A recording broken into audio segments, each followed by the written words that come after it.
Bussin'. The reviews are in. Awesome. You wanted more Joe Concha. And we heard you. More Joe. More show. We're talking to you. Under-promise and over-deliver. Joe Concha. Weeknights at 9. Plus, Sunday mornings at 11 on 77 WABC. Jimmy Kimmel no longer tries to be funny. Not that he ever really was. Joe Concha. Weeknights at 9. Plus, Sunday mornings at 11. Democrats defending cocaine coming into the country. Listen, all you New Yorkers.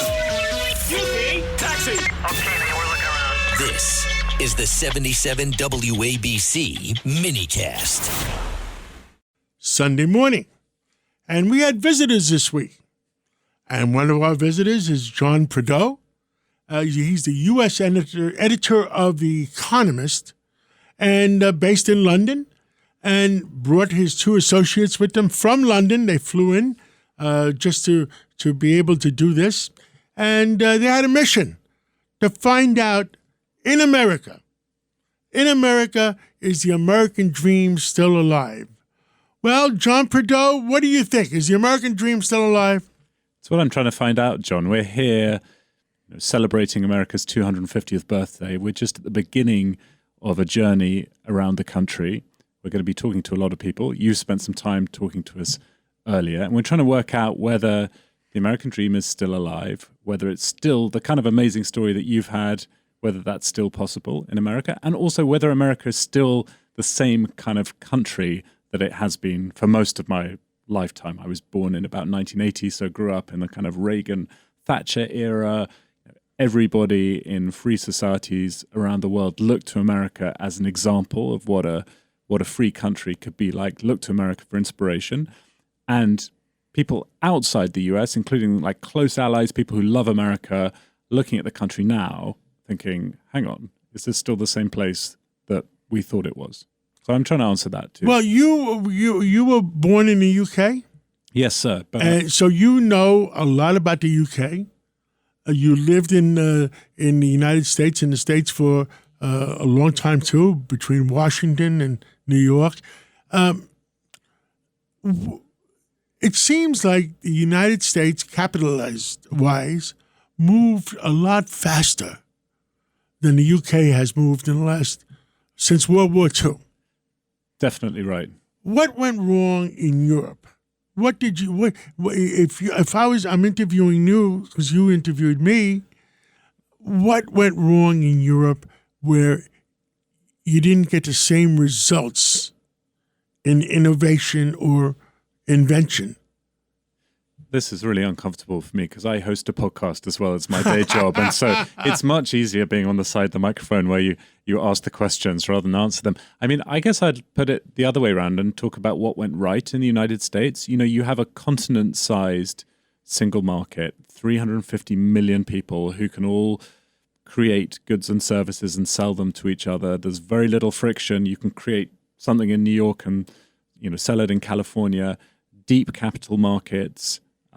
Not too much government intervention, and I think a certain kind of can-do spirit and a greater supply of people like yourself who have taken big risks in the pursuit of different kinds of goals. And I think that Europe and the UK, where I'm from, typically, if you take the average person, they are more risk-averse.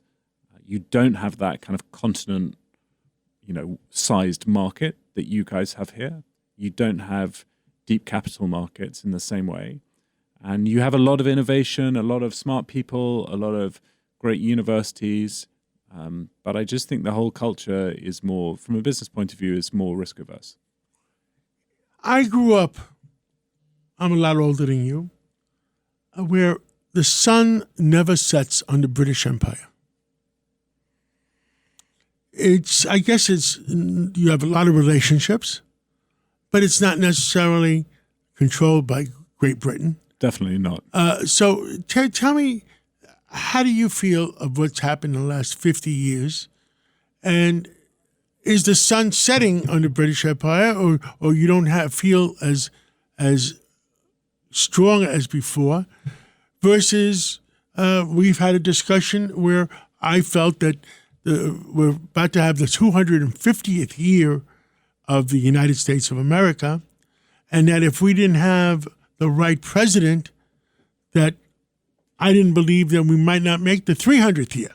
Yeah, I was really struck by that. And as somebody who really likes this country, and one of my sons is American, was born here, the idea that the country might not make it to its 300th birthday is alarming for me. What happened with the British Empire? Well, I think after the Second World War, after that conflict, the country was kind of on its knees, and also took the position that the parts that made up the British Empire should all have the opportunity to determine their own futures. They should all be able to decide for themselves if they wanted to be part of the British Empire, if they wanted to be independent. And they all chose, pretty much without exception, to be independent. And so Britain's unusual, I think, in having given up an empire relatively peacefully. And I think that was mainly a good thing.